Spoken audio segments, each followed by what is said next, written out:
तो फाइनली बच्चों हमें क्या मिला, हमें मिला delta x1 is equal to delta 1 delta x not, delta y is equal to delta 2 and delta z is equal to delta 3। ठीक है, अब मैंने बोला कि if delta is not equal to zero, अगर डेल्टा जो है हमारा वो ज़ीरो के इक्वल नहीं है, देन x का वैल्यू क्या होगा, डेल्टा 1 अपॉन डेल्टा, y का वैल्यू क्या होगा, delta 2 upon delta, and z का वैल्यू क्या होगा, डेल्टा 3 अपॉन डेल्टा।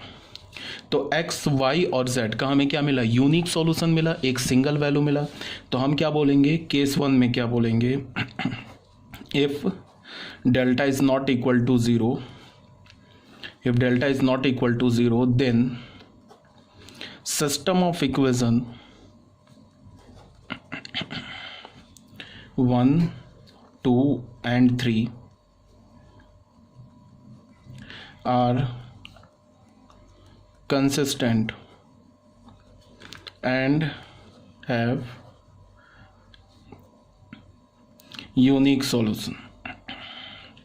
और वो यूनिक सॉल्यूशन कैसे लिखेंगे, x is equal to delta 1 upon delta, y is equal to delta 2 upon delta, and z is equal to delta 3 upon delta. Clear है, यहाँ तक कोई प्रॉब्लम नहीं है।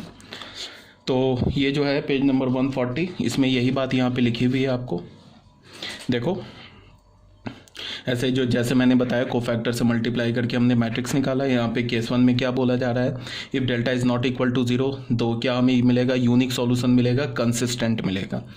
x की वैल्यू क्या मिल गई, डेल्टा 1 अपॉन डेल्टा, y की वैल्यू क्या मिल गई, डेल्टा 2 अपॉन डेल्टा, और z की वैल्यू क्या मिल गई, डेल्टा 3 अपॉन डेल्टा।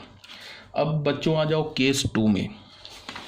केस 2 में क्या बोल रहा है कि if delta is equal to zero, if delta is equal to 0 but at least one of delta, delta 1, delta 2 and delta 3 is not 0। अगर डेल्टा 0 है और डेल्टा 1, डेल्टा 2, डेल्टा 3 में से कम एक क्या है हमारा, नॉन ज़ीरो है।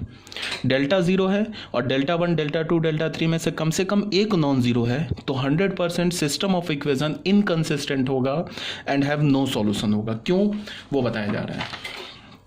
केस 2 में क्या बोला, केस 2 में अगर डेल्टा 0 है और कम से कम डेल्टा 1, डेल्टा 2, डेल्टा 3 में से कम एक नॉन ज़ीरो है, डेल्टा 1, डेल्टा 2, डेल्टा 3 में से एक नॉन ज़ीरो, या तो तीनों नॉन ज़ीरो या तो कम से कम एक नॉन ज़ीरो है, तो सिस्टम ऑफ इक्वेशन इनकंसिस्टेंट होगा और उसका कोई सॉल्यूशन नहीं होगा। उसका एक्सप्लेनेशन क्या है कि हमारे पास इक्वेशन क्या था, delta x is equal to delta, delta y is equal to delta 2 and delta z is equal to delta 3।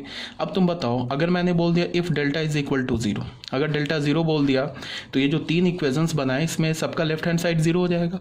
अब राइट हैंड साइड में मान लो डेल्टा 2 अगर 0 के इक्वल नहीं है, तो यहाँ क्या मिलेगा हमें, 0 इज इक्वल टू नॉट 0। 0 किसके बराबर हो जाएगा, एक नॉन ज़ीरो नंबर के बराबर हो जाएगा। ऑफ कोर्स क्या है, ये क्या होगा, ये फॉल्स रिजल्ट है। ठीक है, तो सिस्टम ऑफ इक्वेशन क्या हो जाएगा, इनकंसिस्टेंट। ठीक है, तो यहाँ पे क्या बोला जा रहा है कि delta is equal to 0 but at least one of delta 1, delta 2 and delta 3 is not 0, then the system of equation is inconsistent and hence no solution. ठीक है, अब ये केस 3 आ जाओ। ये जो केस 3 है ना, ये थोड़ा प्रॉब्लमैटिक केस है। ठीक है, इस केस 3 में क्या बोला जा रहा है, if delta is equal to 0 and delta 1, delta 2, delta 3 सारे 0 हो जाएं, is equal to 0, then the system of equation may be consistent, infinitely many solution and inconsistent with no solution। ठीक है, अब यहाँ पे तुम लोगों को एक जनरल कंफ्यूजन क्या होगी कि अगर डेल्टा 0 हो जाए और डेल्टा 1, डेल्टा 2, डेल्टा 3 सब 0 हो जाए, तो यहाँ में क्या मिल जाएगा, 0 is equal to 0, 0 is equal to 0, 0 is equal to 0। तो अगर ऐसे मिला तो इसका ये नहीं मतलब है कि जो मैंने पहले जो ये तीन इक्वेशंस लिखे हैं ना, फर्स्ट, सेकेंड एंड थर्ड, वो इक्वेशंस क्या हमारा कंसिस्टेंट है, ये नहीं मतलब है। देखो इसका क्या मतलब है कि मान लो हमने ये जो इक्वेशन है ना, इस इक्वेशन को, ये तीन इक्वेशंस को कैसे निकाला है, कैसे फाइंड आउट किया है। ये हमारे पास जो इक्वेशन 1, 2 एंड 3 था, उसमें हमने एक नंबर मल्टीप्लाई, कोफैक्टर मल्टीप्लाई किया है ना, तभी तो आया हमारा ये delta x is equal to delta 1 और delta y is equal to delta 2 और delta z is equal to delta 3। ठीक है। तो अगर मैं किसी इक्वेशन में नंबर को मल्टीप्लाई कर दूं तो उसका ये नहीं मतलब है कि वहाँ से हमें एक ट्रू रिजल्ट मिल जाएगा। सपोज डैट मान लो कि हमारे पास कोई एक इक्वेशन है, उसमें हमने कुछ मल्टीप्लाई किया, ठीक है, और मल्टीप्लाई करने के बाद हमें 0 = 0 आ गया। हमारे पास कोई इक्वेशन गिवन है, उसमें हमने कुछ मल्टीप्लाई किया, मल्टीप्लाई करने के बाद हमारे पास 0 = 0 आ गया। तो इसका क्या मतलब है कि इसका ये नहीं मतलब है कि जो हमारा फर्स्ट इक्वेशन था उसको हमने क्या किया, फर्स्ट इक्वेशन था वो सही लिखा हुआ था। मान लो हमारे पास कोई एक इक्वेशन है, उसको हमने एक नंबर से मल्टीप्लाई किया और हमारे पास 0 = 0 आ गया। इसका ये नहीं मतलब है कि वो जो फर्स्ट इक्वेशन है, जो इक्वेशन गिवन था वो हमारा सही था। फॉर एग्जांपल मान लो 5 = 4 है, ये लिखा हुआ है। अब हमने दोनों साइड 0 से मल्टीप्लाई किया तो हमें क्या मिल गया, 0 = 0। इसका ये थोड़े ना मतलब है कि इक्वेशन सही लिखा हुआ है। हाँ, अब अगर हमारे पास कोई एक इक्वेशन है, हमने उसे कुछ मल्टीप्लाई किया और हमें मान लो 5 = 4 आ गया, इसका तो मतलब है क्या कि 100% जो इक्वेशन लिखा था वो फॉल्स लिखा हुआ था। हमारे पास कोई इक्वेशन है, उसको हमने किसी नंबर से मल्टीप्लाई किया और 0 = 0 आ गया, तब तो गारंटी है, तब यहाँ पे 2 केस हो सकता है। वो इक्वेशन सही भी हो सकता है, वो इक्वेशन रॉन्ग भी हो सकता है। बट हमारे पास कोई इक्वेशन हमने किसी से मल्टीप्लाई किया, 5 = 4 आ गया, तब तो 100% वो इक्वेशन फॉल्स लिखा था। ठीक है, तो ये 3 इक्वेशन, मैं क्या बोलना चाह रहा हूँ कि ये जो 3 इक्वेशन मिला है ये हमें कैसे मिला है। ये 3 इक्वेशन हमने इक्वेशन 1, इक्वेशन 2 एंड इक्वेशन 3 को कोफैक्टर से मल्टीप्लाई करके ऐड किया है। तो कोफैक्टर क्या है, एक नंबर है ना, तो इसका मतलब ऐसा भी हो सकता है कि वो तीनों इक्वेशन इनकंसिस्टेंट है, ठीक है, और हमने उसको कोफैक्टर से मल्टीप्लाई किया तो वो 0 = 0 आ गया। तो इसका ये नहीं मतलब है कि वो 3 इक्वेशन कंसिस्टेंट हो जाएगा, ठीक है। तो ये केस 3 में कुछ भी हो सकता है। केस 3 में क्या हो सकता है कि केस 3 में वो तीनों इक्वेशंस इनकंसिस्टेंट भी हो सकता है, नो सॉल्यूशन, और तीनों इक्वेशन कंसिस्टेंट भी हो सकता है और इन्फिनाइटली मेनी सॉल्यूशन हो जाएगा। यूनिक सॉल्यूशन नहीं आएगा। क्यों? क्योंकि यूनिक सॉल्यूशन के लिए क्या होता है, delta is not equal to 0। Unique solution तो पहले ही हट गया। तो केस 3 में क्या होगा, या तो इन्फिनाइटली मेनी सॉल्यूशन होगा या तो नो सॉल्यूशन होगा। अब इस बात को हम कैसे पता करेंगे कि इन्फिनाइटली मेनी सॉल्यूशन है, नो सॉल्यूशन है, उसको मैं भी आगे बता रहा हूँ। उससे भी पहले ये वाला जो यहाँ पे मैंने रूल दे रखा है ना, इसको तुम रट जाओ, इसको रट जाओ। क्या लिखा हुआ है कि अगर डेल्टा 0 के इक्वल नहीं है, if delta is not equal to 0, तो ये 100% है यूनिक सॉल्यूशन होगा। वहाँ से x की वैल्यू क्या मिलेगी, डेल्टा 1/डेल्टा, y की वैल्यू डेल्टा 2/डेल्टा, एंड z की वैल्यू डेल्टा 3/डेल्टा। ये कंसिस्टेंट हो जाएगा, ठीक है। और अगर डेल्टा 0 है तो डेल्टा 0 है तो फिर यहाँ पे 2 केसेस बनेंगे। पहला क्या, if at least one of delta 1, delta 2 और डेल्टा 3 इज़ नॉट 0, तो फिर 100% क्या होगा कि सिस्टम जो होगा वो इनकंसिस्टेंट होगा एंड हैव नो सॉल्यूशन। और अगर डेल्टा 0 है और डेल्टा i भी 0 है, फिर i is equal to 1 to 3, means delta 1, delta 2, delta 3 ये भी तीनों 0 है, तो इन्फिनाइटली मेनी सॉल्यूशन भी हो सकता है। अगर इन्फिनाइटली मेनी सॉल्यूशन होगा तो कंसिस्टेंट होगा, और नो सॉल्यूशन भी हो सकता है। नो सॉल्यूशन होगा तो इनकंसिस्टेंट होगा। अब हम चेक कैसे करेंगे कि इन्फिनाइटली मेनी सॉल्यूशन है या नो सॉल्यूशन है, वो अभी तुम्हें आगे बताया जाएगा, ठीक है। उससे पहले एक क्वेश्चन कर लेते हैं, ठीक है। तो ये वाला जो नोट है इसको तो रट जाना है तुम्हें, ठीक है, ये नोट रट जाना है, इसके बिना कोई दूसरा उपाय ही नहीं है। इसको तो तुम्हें याद करना होगा। अगर delta not 0, unique, delta 0, any one of delta 1, delta 2, delta 3 is not 0, no solution, inconsistent, and if delta i is equal to 0, it may be consistent, अगर कंसिस्टेंट हुआ then infinitely many solution, and inconsistent with no solution. उससे पहले question कर लेते हैं, simple सा question है। Question number 1 में क्या है, बोल रहा है कि solve the following system of equation using Cramer's rule. Cramer's rule से इस सिस्टम ऑफ इक्वेशन को सॉल्व करो। तो हमारे पास ये 3 इक्वेशंस दे रखे हैं, हमने डेल्टा कैलकुलेट किया, नॉट इक्वल टू 0 मिल गया। अब जैसे ही डेल्टा नॉट इक्वल टू 0 मिला, वैसे ही हमें क्या पता चला कि सिस्टम ऑफ इक्वेशन कंसिस्टेंट है एंड हैव यूनिक सॉल्यूशन। अब जब हमें ये पता चल गया, फिर हमने डेल्टा 1 कैलकुलेट किया, डेल्टा 2 कैलकुलेट किया, डेल्टा 2 या D2 बोलो या D3 हमने कैलकुलेट किया, ठीक है।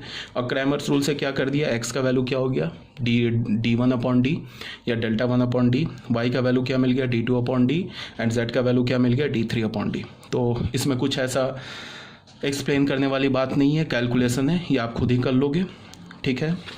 ये था हमारा क्वेश्चन नंबर 1। अब बच्चों आ जाओ क्वेश्चन नोट में। इस नोट को समझ लो, ये नोट मैंने क्यों लिखवाया है, ये नोट जो हमारा ये जो थर्ड केस है ना क्रैमर्स रूल का, ये जो थर्ड केस है ना, ये वाला केस जिसमें डेल्टा 0 है, और ये एक जो केस बन रहा है इनफाइनाइटली मैनी सॉल्यूशन और नो सॉल्यूशन वाला, और ये जो केस बन रहा है इनकंसिस्टेंट वाला, इसी को डिफ्रेंशिएट करने के लिए कैसे समझेंगे। ये वाला केस तो समझने वाली कोई बात ही नहीं है। डेल्टा 0 मिल गया, any one of delta 2, delta 1, delta 2, delta 3 not 0 मिला, तो ये केस हो जाएगा। और यहाँ पे क्या होगा, सारे 0 हो गए, डेल्टा आई भी 0 हो गया, डेल्टा भी 0 हो गया। तो ये दो केसेस को हम कैसे डिफ्रेंशिएट करेंगे, उसके लिए तुम्हें नोट समझाया जा रहा है। नोट को ज़रा ध्यान से सुनो, ये इम्पॉर्टेंट है, नहीं समझोगे तो प्रॉब्लम हो जाएगी। देखो मोस्टली बुक में मैंने जैसे देखा है, अरिहंत वगैरह जो बुक है उसमें देखा है कि कहीं कहीं कुछ फ्लॉ है क्रैमर्स रूल में। मैंने अरिहंत भी चेक किया और भी 2-3 बुक्स है उसको चेक किया, तो मुझे जनरली इसमें फ्लॉ दिख रहा है। फ्लॉ का मतलब क्या है कि ये जो हमारा थर्ड केस है ना, when delta is equal to 0 and delta is equal to 0, इसमें मोस्टली बुक क्या लिखता है कि system of equation is consistent and have infinitely many solution. But ये ट्रू नहीं है, कंसिस्टेंट भी हो सकता है, इनकंसिस्टेंट भी हो सकता है। उसके लिए, इसको समझने के लिए हम इस नोट को ध्यान से सुनेंगे। नोट में क्या है, जैसे तुम ये देखो, इसमें थोड़ा 3D का कॉन्सेप्ट यूज़ होगा। अगर तुम्हें 3D नहीं आता है तो कोई प्रॉब्लम नहीं है, जो कॉन्सेप्ट यूज़ होगा 3D का वो मैं तुम्हें बताता हुआ चलूँगा, और जब तुम 3D पढ़ लोगे तो उस कॉन्सेप्ट का तुम प्रूफ भी पढ़ लोगे। बट अभी टाइम बिंग मैं तुम्हें वो जो 3D में की जो प्रॉपर्टीज़ यूज़ होगी वो मैं अभी तुम्हें टाइम टू टाइम बताता चलूँगा। सबसे पहले ये इक्वेशन 1 है, ये 2 है, ये 3 है।